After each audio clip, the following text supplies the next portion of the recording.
Estúdio Paul, um podcast sobre cinema, séries, bastidores, tudo sobre televisão e o mercado do audiovisual do Brasil e do mundo.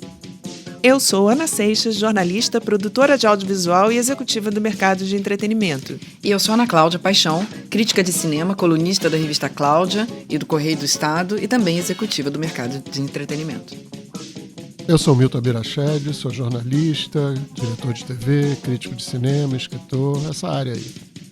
Olá a todos, eu sou Felipe Boclin, sou executivo de marketing no mercado de entretenimento, também sou criador e empreendedor do The Creators Bridge. Olá a todos e todas, meu nome é Rodrigo Saturnino Braga, eu sou distribuidor para o mercado de cinema no Brasil e analista do mercado audiovisual. No momento trabalho para a Filme B, que é uma empresa que edita um boletim, um site de notícias e análises do mercado. Além disso, ela administra também um amplo banco de dados com resultados diários dos filmes e do cinema no Brasil e é uma referência no setor. Estamos aqui no Megafone Studio, a casa que nos recebe. Olá, queridos e-powers! Estamos aqui de novo no nosso podcast Estúdio Paul. E, brevemente, videocast. Qualquer hora que você olhar no YouTube, você vai se deparar com as nossas imagens. Ainda não vou marcar uma data, porque estamos nos experimentando, como sempre. E a gente acha que não vai parar de experimentar nunca, né? Então... Tomara que não. Hoje a gente tem um monte de assuntos, mas eu quero começar com os números da semana com o nosso querido Rodrigo Saturnino Braga. Olá a todos e todas. Mais uma vez, nesse fim de semana, Super Mario Bros. Líder, agora com pouco menos de 1 milhão de espectadores nos 4 dias, incluindo o feriado, que foi o principal dia, do dia 21 de abril. O filme fez 988 mil ingressos, mais ou menos, já está com 4 milhões e 400, a caminho dos 5 milhões. Ainda não é possível afirmar, mas provavelmente vai bater o Gato de Botas e ser, por enquanto, pelo menos a animação mais assistida do ano. Mundialmente está com 870 milhões a caminho também de chegar na marca de 1 bilhão. Aí seria o primeiro filme do ano a bater 1 bilhão, lançado este ano, né? Nós tivemos um lançamento brasileiro, Ninguém é de Ninguém, do Wagner de Assis. O Wagner é um cineasta que se especializou, pelo menos por enquanto, em filmes com temática espírita. O filme anterior dele foi o Kardec, lançado em 2019, que abriu melhor do que esse. Esse abriu com 58 mil ingressos, o que é um resultado de razoável para bom. Não é espetacular, como foi o Nosso Lar, como foi no nível menor, mas foi também o Kardec, mas é um bom resultado, principalmente considerando a situação do cinema brasileiro, do mercado para o cinema brasileiro. Filme que vai bater seus 200, 300 mil ingressos, dependendo da continuidade. Esse tipo de filme religioso costuma ter um boca a boca bom, ou seja, o que significa que ele cai pouco, porque ele é dirigido a um público muito específico. O livro é baseado num best-seller de Zíbia Gasparetto, o principal livro dela, com essa temática espírita também. Então, a gente acredita que o filme vai ter uma carreira longa, como filmes desse tipo costumam ter. E, para terminar, ainda nos lançamentos da semana, o lançamento mais importante dos filmes lançados nesse fim de semana foi A Morte do Demônio, Ascensão, um filme da franquia... meu Deus, esqueci o nome da franquia. É uma refilmagem do filme de Sam Raimi, né? Não é uma refilmagem, é da mesma franquia, pelo que eu sei, Ascensão. Né? É uma continuação, então. Mas enfim, trabalhou bem, fez 378 mil ingressos, trabalhou bem no resto do mundo também, e é um filme voltado para esse público mais jovem, para a garotada, que é o público que hoje está mais... o maior frequentador de cinema, né? A faixa de público que frequenta mais cinema. Só para te falar, a franquia é A Morte do Demônio. A Morte do Demônio. E esses foram 5, né? São 5 filmes que eles... Né? Olha, então a gente está falando aí de filmes liderando a bilheteria para público jovem, né? Então acho que a gente tem aí um manancial de assuntos sobre esse público. Eu me lembro da gente estar conversando, Fios, sobre uma série que deve estrear na HBO, que é uma grande aposta, né? Os jovens descobrem dentro do armário um canal para o K-pop, para o mundo do K-pop. Fala um pouco sobre isso aí. Não, só antes de falar sobre isso, como o demônio faz sucesso, né? Nossa, só de ouvir me dá arrepio. Bota o demônio morto, bota o demônio vivo, a ascensão. Tá, mas o demônio já foi mais bem filmado. O Exorcista, por exemplo, eu posso dizer que é o filme da minha vida.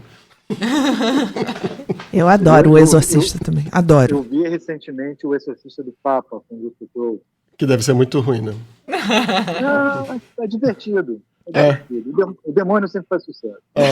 Não, e a história é verídica, né? E esse vomita também? Esse não vomita, mas ele tem umas sacadas muito boas. Assim, acho que vale a pena, é divertido. Então vamos lá. Sobre esse lugar dos jovens, né, e até enquanto juvenil, é um papo que a gente teve, na verdade, até sobre os highlights, né, vindo do Hit C, chamou muito a atenção o volume de produção enquanto juvenil e pré-teen, vamos dizer assim, de todos os players.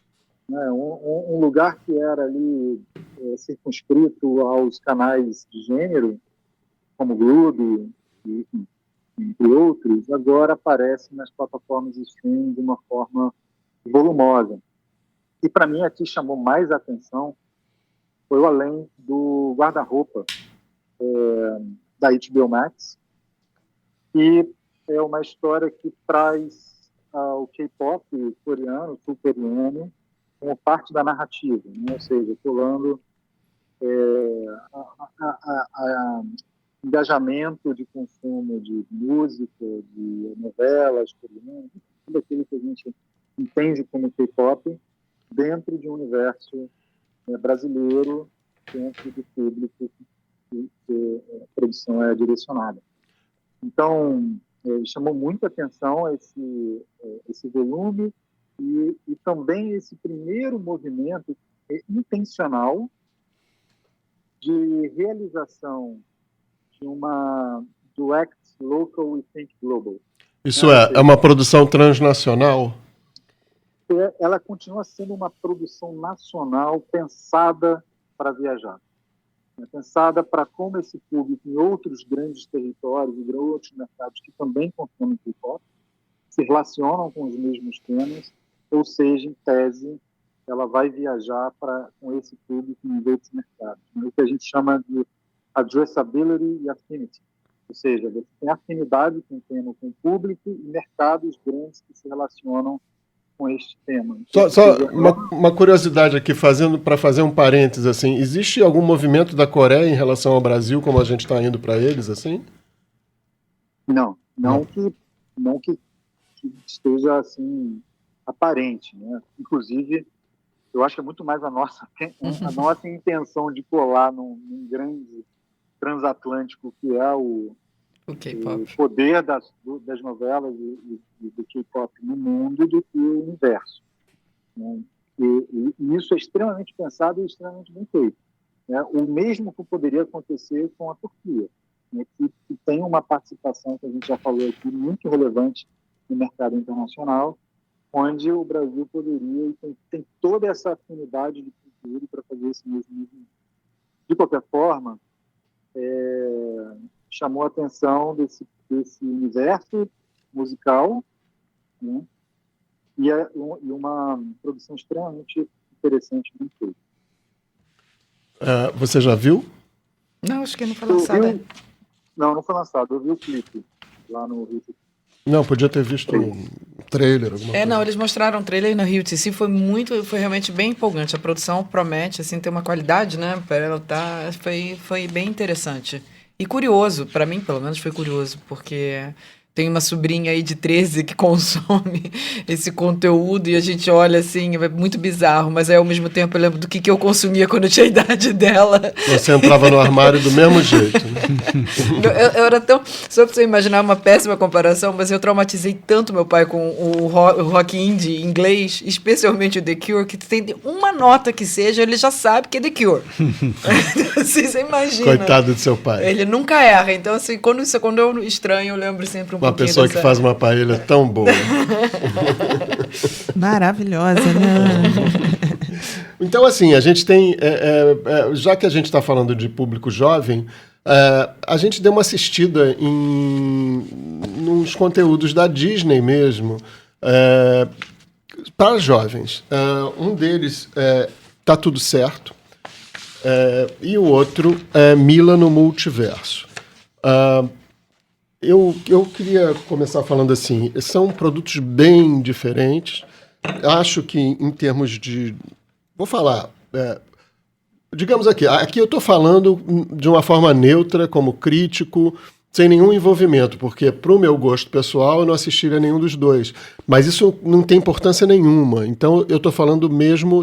O elogio que eu estou fazendo, ou crítica, é sobre produção mesmo. Acho... que o Tá Tudo Certo tem seus méritos, mas ele tem ali ele sofre com uma febre ruim. A febre normalmente é um sintoma bom, né? É um sinal de que o corpo está doente, a gente fica sabendo pela febre, mas ali tem uma coisa ruim que é essa febre de ficar chamando pessoas que têm seguidores em vez de atores para fazer... personagens. Então, acho que a Ana Vitória, por exemplo, a Ana Caetano, que é a protagonista, é uma excelente cantora, uma excelente compositora, mas ela não funciona, né, como estrela de uma série. Acho que o menino Pedro Calais, ele é uma graça, mas eu acho que ele funciona mais do que os outros. Acho que a série, isso eu estou falando do Tá Tudo Certo. Tá Tudo Certo tem assim, um formato um pouco Hannah Montana, parece que a Disney está olhando para o ano 2000 ali, quando... Hannah Montana eu acho que é ali de 2004, 2008, eu não sei direito. Tinha o High School Musical também, nessa época. Então esse é um formato, né? É escrito pelo Rafael Montes, que é um ótimo escritor, mas assim, ele está seguindo ali um formato que é um pouco previsível, né?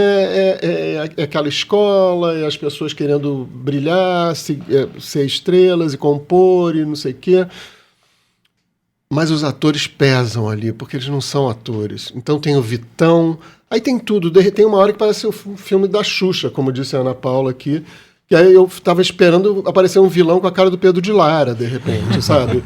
Então, assim, porque não... misto de celebridades. Aí faz um caldeirão, uma mixórdia, uma montoeira de celebridades B, sabe? Assim, de internet, que não levam a narrativa adiante, pesam no jeito de contar a história, que já não é grande coisa, porque já é previsível, a gente já sabe aonde vai dar, e não é culpa do Rafael Montes, porque ele está seguindo um gênero, um formato.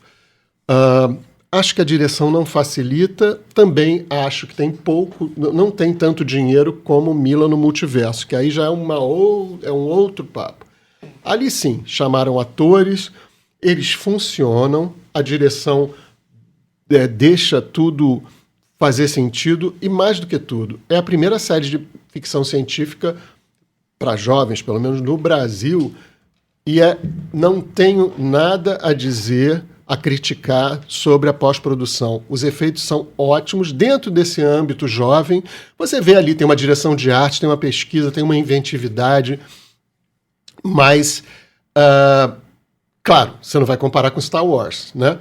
Então, mas dentro desse âmbito, você vê, estamos dentro desse âmbito, jovem, tem um orçamento tal. Dentro disso, eles fizeram o melhor. Eu acho que... eu não aguento ver até o fim, mas eu vi até o fim por dever profissional. Mas assim, eu acho que... Mas os jovens certamente veem Liderou, foi um conteúdo que foi muito Olha bem na isso. plataforma Mundo, né? Eu, Então, eu nem sabia disso. E no mundo, uma produção e não é a brasileira. primeira não vou dela dizer que ela bate, liderou assim. no mundo, mas ela ficou aí com destaque, porque na realidade, só para a gente falar, o Tá Tudo Certo foi lançado agora há poucas semanas, é mais recente, e o Mila no Multiverso já tem mais um tempinho, né? Já tem... Janeiro. Não foi? Janeiro. Foi janeiro, exatamente. Já tem um pouco mais de tempo nisso. E fui eu que até vou fazer o meia-culpa, foi eu que pus na mesa, o Milton sofreu, porque a gente estava conversando exatamente sobre esse investimento no público jovem, como é que você traz esse engajamento, como que você traz eles para as plataformas e como essas plataformas já estão investindo nesses jovens, buscando esse conteúdo. Então, a gente falou de 2 produções nacionais que estavam bem, que estão indo bem de resultados, do que a gente pode saber, dos algoritmos, do que a gente pode acreditar. Mas, assim, efetivamente, se você olhar no top 10 ou o que for, você vai ver que eles estão lá. Então, isso não tem muito como errar do algoritmo. Mas eles estão indo bem e é um investimento importante para o mercado, né? Porque você, nisso, a gente hoje... Eu concordo, Milton, você pega...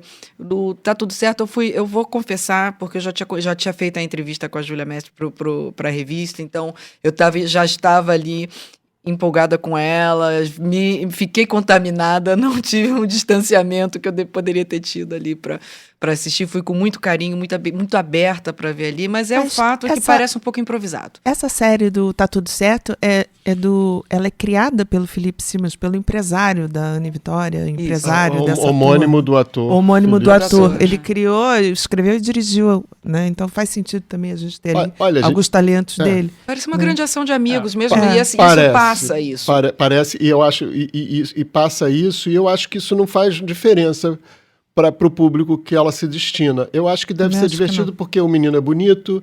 A Ana Vitória, não posso dizer que ela faz esse tipo de beleza, mas ela é uma pessoa interessante, que faz aquele tipo de música. Ele toca bem, ele canta bem, ele tem uma boa figura. E os outros são engraçados. Tem diversidade para todos os gostos, como tem que acontecer e acaba acontecendo em todas essas séries. Eu acho que tem momentos fofos. Vamos falar das coisas boas, assim, quando eles estão...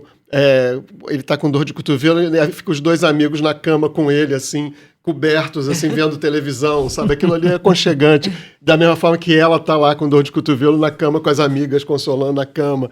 Eu acho que é uma cena clichê de filme americano, mas é bonitinho, sabe? Tem coisas bonitinhas, assim, mas é isso. O contrário, mas eu quero voltar a Mila, porque ele se destina, assim, por exemplo...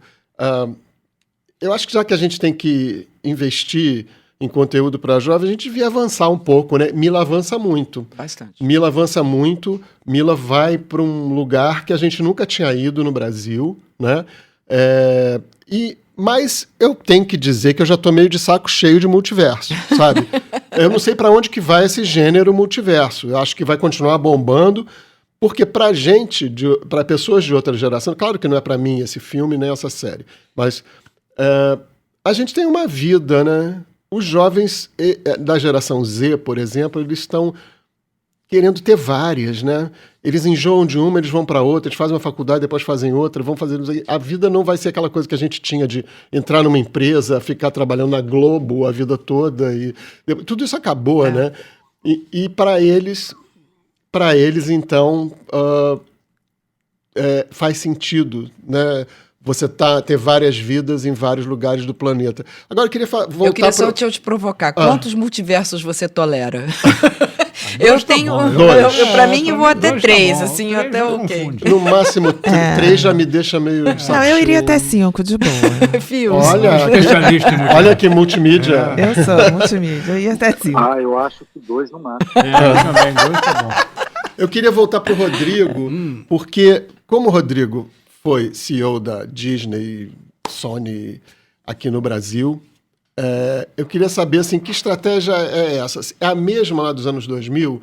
Porque me parece, não a Mila, mas o Tá Tudo Certo parece a mesma Rami-Rami, entendeu?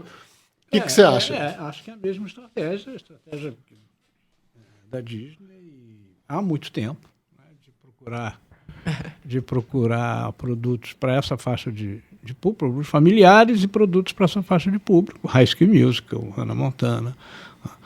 Agora, enquanto Mila é uma notícia boa, né, que deu certo, o outro é meio que a repetição de vários casos desses, né, quando você usa o conteúdo audiovisual para promover um talento. Não dá certo. Né?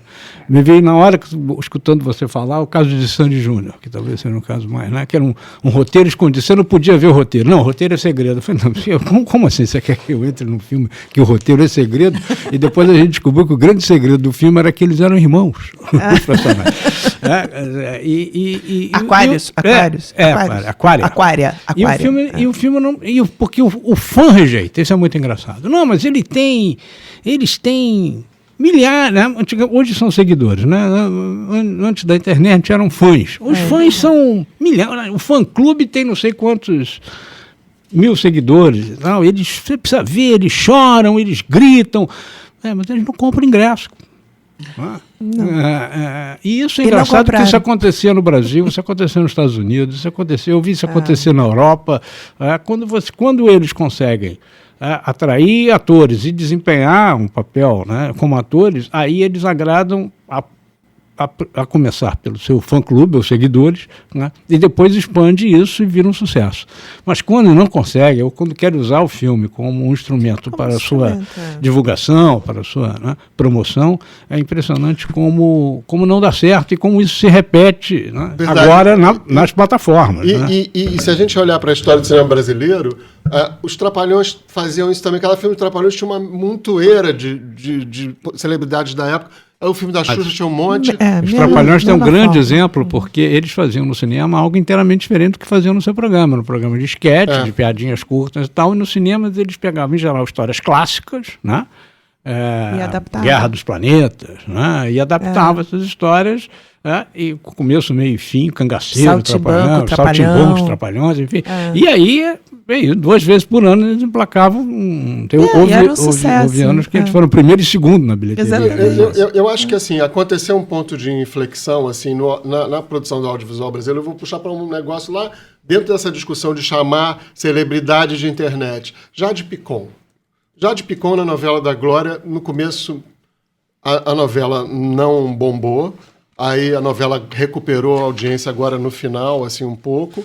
Não sei se chegou a níveis anteriores, não deve ter chegado ao nível do Pantanal de jeito nenhum, mas a Jade é o símbolo dessa febre que eu estou falando de chamar gente com muitos seguidores. O que eu acho é que a Jade, como uma pessoa muito determinada, ela aprendeu a atuar, gente. Se vocês olharem, ela foi atrás e ela quase que renegou a premissa de que isso não dá certo. Quer dizer, depois que a novela não deu certo, naquele momento, a Jade foi inculpada, né, dessas escolhas, porque o papel era muito importante. Mas ela agora está fazendo direitinho, gente. Então, mas isso é um caso excepcional. Eu acho que nem sempre acontece. E tá tudo certo, é uma prova disso. O que eu queria dizer sobre atores ainda, só a última coisa, é que sobre Mila no multiverso, eu desenvolvi uma série de ficção científica, Mila no multiverso. Eu estava morrendo de vergonha prévia de como que os atores brasileiros vão fazer isso. Estava morrendo de vergonha, mas o ator brasileiro não sabe fazer isso. Fica muito forçado. Mas sabe que são jovens. E eu vou falar de uma pessoa de outra geração, eu acho que há controvérsia, acho que a Malu levou direito aquilo como se fosse normal, sabe? A Malu Mader, que é a mãe da menina, da Mila. Eu acho que foi bem, mas a Ana Cláudia talvez discorde. Eu não gostei tanto. Eu achei que assim, a Malu para comédia não serviu para mim. Aquela coisa meio confusa dela ali. Malu também não me vende como cientista, mas pode ser, admito, que esteja influenciada por esbarrar com ela pela cidade do Rio, saber como ela é. Também porque a gente está acostumado com Malu fazendo heroína romântica. Exato. A vida toda, e esses jovens que são o público nunca viram ela assim. Então ela é mãe, para eles ela é véia. Né? Ai, não. aceita que Não. dói menos, vamos lá. Mas é a realidade. Então ela faz a mãe, e ali é uma senhora, ainda que a Malu seja uma pessoa de espírito jovem, é assim que eles veem. Então talvez não seja tão estranho para eles. Mas eu acho assim, uma das coisas que isso foi o que você falou. Eu lembro que quando eu estava ainda, foi bem na semana de estreia, minha irmã conhece o pessoal da Boutique Filmes, que foi quem fez aí o Mila, a gente estava conversando. E aí e tem uma grande amiga minha que é totalmente voltada para esse negócio de Web3, de multiverso, a Guta Nascimento, que o Milton conhece Nossa também. amiga. E aí ela estava sempre falando de multiverso, a gente já estava assim, ai meu Deus, lá vamos falar nós de multiverso de novo. E eu gosto do multiverso no Marvel, então a gente ficou meio assim, a gente olhou uma para outra, estava com hiato, vamos dar uma olhada no conteúdo, até porque conhecia todo mundo. E você sabe que a gente ficou encantada, a gente realmente se divertiu com o que a gente viu, dando os descontos todos que precisam ser dados entre as diferenças. Você está falando do Rio to See? Não, a gente está falando do Mila. Ah, tá, não, no do Rio, Mila, no Mila, que a gente começou a ver. E assim, e tem uma coisa que é uma das grandes coisas que aí acho que a gente pode também falar, que a gente tinha diferença entre ver o conteúdo nacional e o conteúdo internacional nas plataformas. Você conseguia dizer isso, fosse pela fotografia, fosse pela atuação, você sabe identificar. Não é só o rosto da pessoa, é que você identifica com a mesma. E para não ser só de nacional, às vezes você vai ver, esse conteúdo de onde é? Aí é de, sei lá, é italiano, ou é... Você não é... Você sabe, diferente, quando não é o mercado americano e inglês, a gente já sabe dizer, mais ou menos. Ô Fios, você dá quantos anos de sobrevida ao gênero multiverso? Qual multiverso? Você sabe que você estava falando isso? Eu fiquei pensando muito sobre, assim, o multiverso, sobre o olhar de narrativa, ele é uma maravilha, né? Porque você tem histórias paralelas, você cria...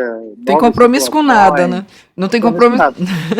Olhando por esse aspecto, cara, o multiverso já existe há muito tempo, né? Assim, o quanto de histórias a gente já não viu, de portais que se abrem no mundo de Nárnia, sei lá. Nárnia, né? A máquina do tempo. Máquina do tempo. Eu acho que é um lugar que naturalmente vai saturar por conta vamos dizer assim, da estratégia narrativa do multiverso. Vai sempre ter o multiverso, isso vai criar uma situação que vai chegar em algum momento uma saturação, mas eu não saberia dizer quando. Eu só acho que a gente está muito no início. O universo chamado multiverso não tem o quê? 5 anos. Segura pra onda aí, Milton. Porque... Chega no multiverso 1.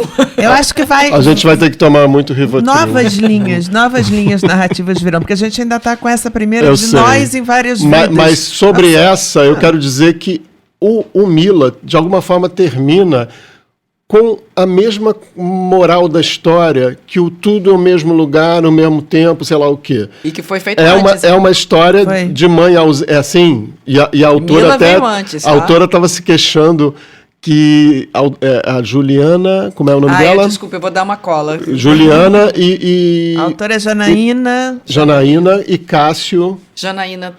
será que eu vou acertar isso? Como falar? Fala do jeito que... Tokitaka. E ele é o Cássio Koshikumo. Isso. Então, os autores... A Janaína, especialmente, deu uma entrevista dizendo que essa coincidência é uma mera coincidência porque eles começaram muito antes. Eles começaram em 2018 esse roteiro. Levando-se em conta o tempo também que essa pós-produção deve ter levado, e a gravação e tudo. Enfim, não tem nada a ver com o filme que ganhou o Oscar. Mas a questão da mãe ausente, que a Malu foi como cientista, no caso da Mila, tem a ver com a história da relação mãe e filha no tudo ao mesmo tempo. É a mesma coisa, né? O multiverso, elas se afastam nos multiversos, nos vários multiversos. Então, é a premissa ali, o final, não é a premissa. A moral da história, digamos, é a aproximação ou distanciamento das mães e das filhas, né? Agora, a gente falou de jovem. Não sei se a gente continua no conteúdo nacional e fala de uma série adulta, para não ficar só nos jovens. A gente deu uma olhada no Chuva Negra, que é uma série da Globoplay, do Canal Brasil, e que está passando no Globoplay, que tem um elenco bacana. E eu queria que a Ana Paula falasse um pouco dela. E também passa pelo universo materno. Também, né? muito. Eu acho que ficou... As mães estão indo As mães voltando pra temática. As estão mães aí. sempre tiveram, né? Estão tiveram, voltando. estão Mãe voltando é mãe, fortemente. mãe. Principalmente mãe e filha é a relação mais poderosa da Exatamente. sociedade E aliás, humana, acho que é o que Você, tem de como melhor. mãe, com esse seu instinto materno exacerbado, você Exacerbado, a sua conta. Teve uma crítica aí. É meu instinto materno, ponto. Todos são Eu não exacerbados. conheço, eu não conheço. É uma Eu tautologia. também não conheço não o conheço instinto materno exacerbado. Digamos que é uma tautologia que eu cometi Instinto aqui. materno. Instinto materno é exacerbado sempre. Então, instinto materno, ponto. Fala um É o pouquinho. pleonasmo, o instinto materno exacerbado. Exatamente. Né? É. Fala um pouco de Chuva Negra. Pois é, esse pra mim é um dos pontos do Chuva Negra, essa questão do instinto maternal. Depois eu vou dizer por quê. Mas, assim, é uma série brasileira, a Julia Lemertz é, digamos, a atriz principal, né? E tá muito bem, aliás, eu acho que é um ponto alto da série. Ela tá sempre bem, né? Ela é Isso que eu ia maravilhosa. falar, ela sempre tá Ela maravilhosa. tá sempre maravilhosa, ela realmente é uma riqueza. Ela sempre é sóbria e de estudo na sobriedade, né? É, exatamente. E, enfim, sou muito fã também. Agora, Ponto eu de começo vista de pelo produção. ponto... de ponto de vista, eu vou chegar lá, mas eu ia falar fala. do título, eu ia começar pelo título. Quando eu comecei a assistir Chuva Negra, eu achei que era um conceito, esse título é conceitual. Né? Inclusive, até um determinado momento da série, eu falei, bacana, entendi. Chuva Negra, aconteceu o que aconteceu, porque a premissa da série é uma família e os pais vão viajar para Jerusalém e o avião cai. Né? Então, como é que esses filhos se viram a partir daí? São 3 filhos e um deles tem Down. Né? Então, essa família precisa, de repente, começar a se entender e a se virar sozinha, porque viviam uma vida onde a mãe dava conta de tudo. Principalmente desse filho com Down. Ninguém cuidava do filho com Down. Tardiamente, só pra avisar, tem spoiler. Sim, tem spoiler. Será que a gente vai dar spoiler? Precisa dar spoiler? Talvez não. Acho que então tá, não vou dar spoiler. o finalzinho não, melhor não dar. Então né? tá bom. Então Você acha que deve? Pode dar. É imprescindível dar spoiler? Talvez fosse, para comentar algumas coisas. Eu acho que tem... Tá bom, então vai. Mas Tá o aviso, tá o aviso. Eu então tem aviso spoiler. quando eu for falar do spoiler. Do ponto de vista de produção, acho que tem sequências bonitas, mas temos barrigas longas que podiam reduzir a quantidade de episódios. Eu não gosto da fotografia. A fotografia eu acho que podia ser mais cuidadosa, enfim, mas até essa questão dramática. A série tem muitos momentos dramáticos, né? Muitos. E eu acho que é toda muito igual na sua luz, né? A gente não tem essas nuances, né? E eu sinto falta disso. O passado e o presente têm a mesma fotografia. Tem a mesma cor, né? Tudo tem muito a mesma paleta, então eu acho que falta um pouco ali. Talvez possa ser intencional, que eles se Pode. misturam. Pode que fique passado, presente, futuro num multiverso ali, né? Todo mundo junto, mas assim, eu acho que pro storytelling faz um pouco de falta essa diferença, enfim. Mas então assim, não é uma série que você veja muito valor de produção ali, ela fica bastante tempo dentro da casa, né? Mas é uma série ali que cumpre aquilo que quer contar, conta a sua história e vou entrar no spoiler. Para quem não quiser spoiler, pula esse ponto a partir de agora, por favor. Eu acho que tem uma ponta muito solta aí, principalmente por essa questão maternal. É uma mãe de 3 filhos, com Down, que está vivendo uma crise de idade, né? Tá mais velha, poxa, passei a vida inteira me dedicando aos filhos e à família, quero me reencontrar como mulher. Né? E essa mulher tá ali vivendo uma crise grave no casamento, esse casamento está acabando, e há uma proposta de vamos recuperar esse casamento, vamos viajar. E ela, aí, spoiler, gente, e ela no último momento não embarca, não vai. E vai para um pseudo-retiro espiritual. É muito estranho a incomunicabilidade dessa mãe durante tanto tempo. Isso eu acho inexplicável. Com a desculpa de que retiro espiritual não tem celular, não tem internet. Não tem internet, não tem celular. Pouco, é inverossímil. É. Eu acho inverossímil. Mãe nenhuma Principalmente você tendo um filho tão dependente com Down, fica tanto tempo sem comunicação, a ponto de nem saber que o avião caiu. O avião que ela não embarcou. Eu acho que tem um problema dramatúrgico também a partir desse aí. A partir desse mistério, a série, de alguma forma, engana... não estou falando que é como são espertalhões, não. Engana o público com um tom de suspense sobrenatural, como se fosse acontecer alguma coisa a partir... o título é Chuva Negra, no começo aparece uma chuva negra na mão da Júlia, pingando, uma coisa tudo preto, e aí depois uma música, uma trilha boa, que cria um climão sobrenatural, tem aparições de coisas assim, de edição, né? Que aparece a Júlia em algumas situações meio fantasmagóricas às vezes, mas não é nada disso. Eu acho que isso não é legal, assim, você criar um clima é quase uma falsidade ideológica de gênero. Assim, eu achei isso também. Você faz uma série de... Porque eu acho que o Chuva Negra é um This Is Us brasileiro, que é uma coisa sobre família, só que ele é mais avançado que o This Is Us em termos de contemporaneidade, né?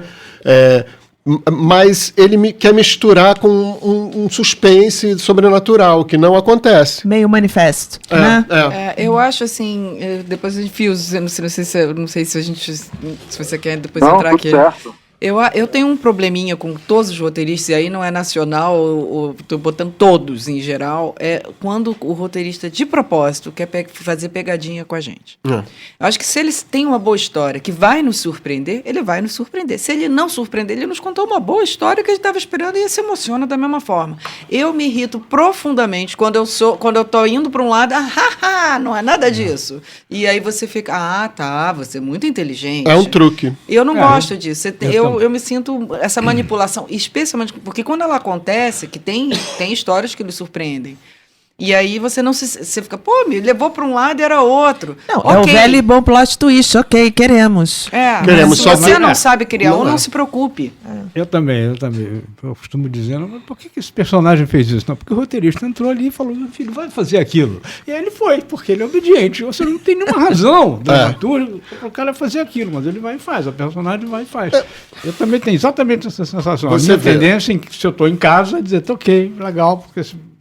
Eu me sinto assim meio, sabe, ludibriado, e eu não estou aqui para ser meio traído. Mas só que a série, não faz sentido. Você vê, num título como Chuva Negra, você espera muita coisa, né? Não falamos o porquê do título, o Chuva Negra. Chuva Negra é muito bom. É muito bom. É bom, mas é o nome da cidade. Mas não é nem original, né? É só o nome da cidade. É só o nome da cidade. Tem o filme do Walter Salles. Do Walter Salles, Chuva Negra. E tem um conceito, esse nome, eu achei que o nome Chuva Negra, como o Milton estava dizendo, tinha um conceito maior por trás. E achei que ia falar de alguma coisa de poluição também, do ar. Tem um monte de pegadinha, mas vamos falar. Eu quero falar um pouco dos méritos, sabe? Vamos. Eu quero falar dos méritos, porque tem muitos méritos. Eu acho que é um prato para todas as coisas atuais de identitarismo. Você tem policial gay, sexo com velhos, tem etarismo, tem empregada trans, tem até advogado com nanismo, né? Que eu acho que absolutamente não cola muito. Não é porque você está com preconceito contra um anão, não sei o quê. Não é nada disso. É porque não precisava, assim, eu acho que não... até porque ele não é um personagem, ele não aprofunda, ele só aparece numa cena, né? Exatamente. Então era só para constar. Mas ainda assim, gente, tem uma questão de etarismo também, eu não sei se... a questão é que eu acho que a direção consegue fazer isso tudo parecer natural. Eu acho que é um mérito bom, tem uma mão boa. Acho que muito também tem um mérito do roteiro que humaniza muito aquelas pessoas. Você quer saber onde que humaniza? Todo mundo fala muito de cocô, sabe? Todo mundo fala, vou fazer xixi, vou fazer cocô, tô com micose na unha, a sua cabeça tá fedida, não sei o que, isso tudo, eu acho que tem uma ousadia em desconstruir um pouco qualquer tipo de glamour, porque ali é uma família convivendo e sente uns cheiros mesmo, né? Todo mundo vai ao banheiro, tô apertado, a Vanessa Giacomo já entra na casa ali, Preciso do banheiro. Ela fala de banheiro o tempo todo mundo fala de banheiro, né? O menino com Down solta um pum na hora mais emocionante, assim, que sabe que os pais morreram.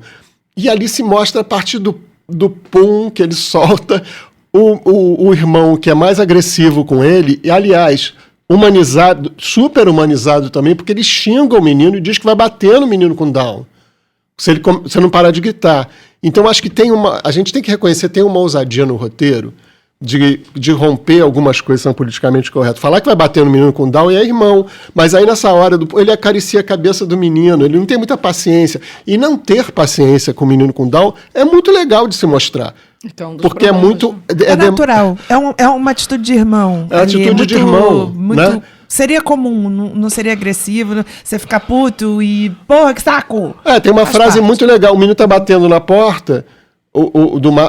do quarto do Marcos Pitombo, ele fala assim, como é que é o nome dele? Zeca? Não, o menino com Down, esqueci. Lucas, eu tô batendo punheta.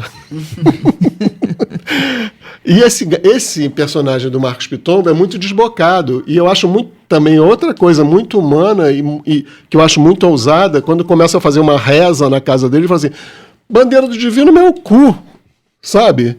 Então, eu acho que falar esse tipo de coisa, a série tem uma ousadia nos diálogos. Eu acho que o identitarismo só não fica muito natural ali. Quase que tem uma coisa de mensagem na boca e bandeira ali no casal gay. Eu acho que eles não sustentam muito. A Ana Paula acho que concorda comigo. Tem uma hora assim, discriminação, não sei, não ficou muito ajustado aquele diálogo. O resto eu acho que entra muito bem. Eu acho que eles conseguem fazer uma liga muito boa com todas essas questões quase que obrigatórias hoje, né? O João Simões, que é o personagem com Down, é excepcionalmente bem mesmo. Ele vai muito bem, ele surpreende muito positivamente. Porque ele tem uma personalidade. E essa personalidade se mantém a série inteira. Ele não perde essa personalidade, esse jeito dele. Sempre inusitado. Sempre inusitado, com falas inusitadas e muito bem colocadas. E ele tá bem. Me surpreende. Eu até falei isso pro Milton, para mim é um ponto alto da série. Ele falou, é a sua maternidade exacerbada. Eu falei, não, é surpreendente. Né? Mas eu não gosto. O casal gay talvez seja o ponto que desse identitarismo e dessa diversidade, eu acho que ficou ali com algumas falas meio de bandeira, de militância, que eu acho que podiam estar suavizadas, entendeu? Não que não tenham que existir, elas podem existir, mas podiam estar mais contextualizadas. Como é o nome dela? A atriz que faz a trans, a Misha. Que faz a Misha. Ela está ótima e a contextualização é perfeita. Ali não interfere em nada, não fica E é quase com isso, quando ela... Você sabe que eu não tinha percebido que era trans, assim. Mas não importa. É legal. E ela fala naturalmente, né? Quando o outro... Um dos dois irmãos vem beijá-la e ela fala, eu sou trans, você sabe. Você está esquecendo que eu sou trans? Porque a gente também esquece, né? Isso que eu digo... Tem um mérito da direção e do roteiro que normaliza muito. Só não achei normalizado em alguns diálogos do casal gay, que é o policial e o homem negro. É um casal interracial e gay, né? Então, assim, tem para todos os gostos e acho que tem um mérito ali do Rafael Primor, que dirigiu e escreveu, ainda que tenha algumas falhas, né? Você chegou a ver? Eu não terminei, eu comecei, mas eu não tenho... Hoje, vou dar uma de... Não me sinto... Não posso opinar. Não, eu concordo com isso tudo. Eu tenho realmente muita preguiça quando eu começo a consumir conteúdo nacional. Eu tenho que vencer ainda muitos dos meus próprios preconceitos, mas ela foi uma série que me surpreendeu um pouco, mas eu não terminei. Não foi até o fim. Não me incomoda ter spoiler, então não tenho... Não, a proposta mesmo é assim, a série é dedicada a todas as famílias. Aí ele reforça no final, todas. Todo tipo de família. Isso é bonito, porque assim, é todo tipo de nova família. Por isso, nesse sentido, ele vai além do This Is Us. Ainda que eu acho que This Is Us tenha diálogos primorosamente habilidosos, muito melhores. Mas aquilo ali são anos de de indústria, de carpintaria, de screenwriting, que é de storytelling ali, que é do Dan Glover, maravilhoso. Agora, mas é mais avançado, ele mostra muito mais uma família brasileira tentando se virar com as novidades que aparecem no mundo contemporâneo. Será que viaja? Será que viaja, Fios? Bom, difícil. Assim, a questão de tudo que envolve valores universais, de família, novas formatações, etc., viagem. Isso não somente é o atributo essencial para que a gente diga que viaja. Né? Tem elementos aí da filmografia e etc. que não viram em lugar. Que esse first look, né, que é na tela, às vezes, está tudo certo, mas na tela aquilo, de alguma forma, não dá fit em determinados mercados, etc. Então, e a questão da diversidade, às vezes, como eu não consigo julgar, mas quando ela é muito local, quando tem questões que envolvem esses choques de qualquer tipo, seja preconceitos, etc., que de alguma forma transparece uma realidade de um determinado país, isso tende a não viajar. Tá? Quando ela é suavizada, quando ele é mais genérica, ela viaja mais porque atinge de uma forma que corresponde superficialmente a essas questões de uma maneira mais horizontal, mercado, etc. Quando aprofunda um pouco mais, aí a realidade do belga com esse tema é diferente da realidade brasileira com esse tema, e aí ela tende a não viajar. Mas deixa eu te perguntar uma coisa. Por que a família americana do This Is Us viaja? E a brasileira... tudo bem, eu sei, eu posso antever a resposta, mas eu quero que você fale sobre isso. Bom, você já respondeu, na verdade. Quando você tem... Primeiro, vou de novo na questão do first look na tela. Mas é mainstream. Você tem atores incríveis, atores conhecidos, e você tem uma história que passa por questões, ainda que sejam locais americanas, mas muito bem escritas e bem feitas no sentido que, né, ainda que sejam locais, os outros elementos e atributos faz ela viajar. Não é o caso do Brasil. Né? A Julia Lemes não é uma estrela internacional. Assim como algumas isso dificulta mesmo a viagem do produto. Então, alguns produtos, a história viaja, e outros produtos, o talento viaja. Né? Assim, o talento é tão mais importante que a própria história em si. São vários elementos, né? Mas, assim, normalmente, o produto americano, o produto mainstream viaja em voos muito mais já rodados que um produto, né, e qualquer outro produto. Um produto outlier, como é o produto brasileiro, em português, ele vai penar mais para fazer esse fit em questões mais universais, tá? Porque quando você fecha o gênero, aí é diferente. Por exemplo, quando você fecha um gênero de terror, você consegue viajar mais dentro da linha de terror. Então, quem gosta de terror na Hungria, sensivelmente vai estar vendo um conteúdo de terror sem essas outras questões que envolvem o drama de uma forma mais aberta. Então, assim, esse foi um dos lugares que a gente vendia produto brasileiro, da Globo Internacional, era ir nos subgêneros, porque os subgêneros você cria uma intimidade maior com o tema, de forma com que quem curte aquele tema, curte esse, logo ele poderá ver este produto sem cair no drama, que é uma questão muito mais genérica. E cultural também, né? Porque essa coisa familiar tem a ver com a cultura também. E puxando um pouco para o nosso exemplo que levou ele a falar isso, assim, uma história de família não chega a ser um gênero, né? história de família. Eu acho que o Chuva Negra é um pouco aberto demais, levando em conta que tudo que o Phil está falando, entendeu? É o drama. Não, mas isso me lembra Tolstói. Não era Tolstói? Toda família é igual. O drama.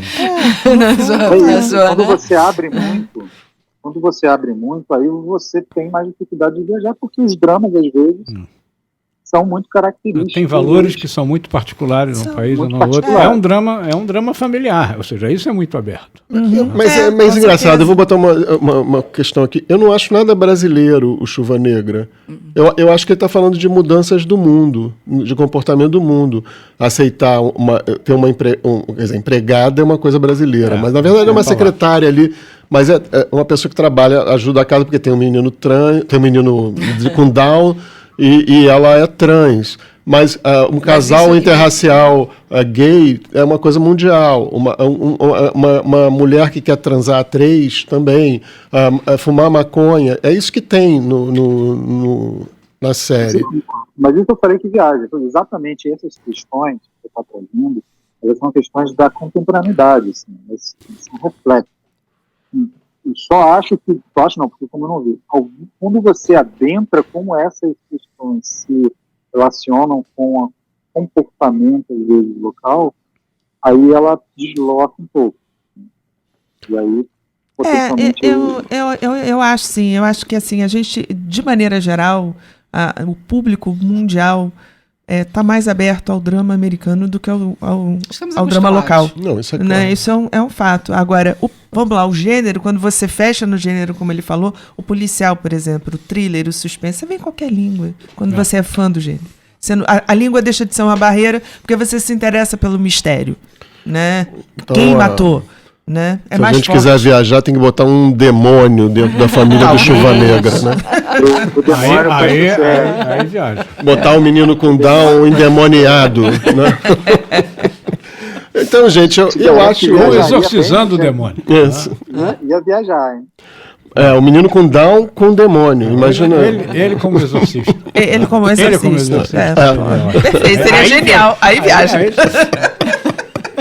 Vamos escrever outra série. Vamos fazer outra série. Ele é o nosso herói. Gente, eu acho que o Estúdio Paul fica por aqui essa semana.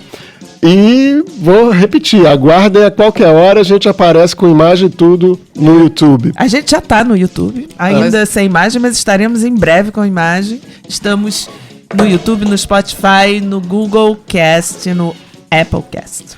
É isso aí, até a próxima. Até a próxima. Tchau, pessoal. Até a próxima.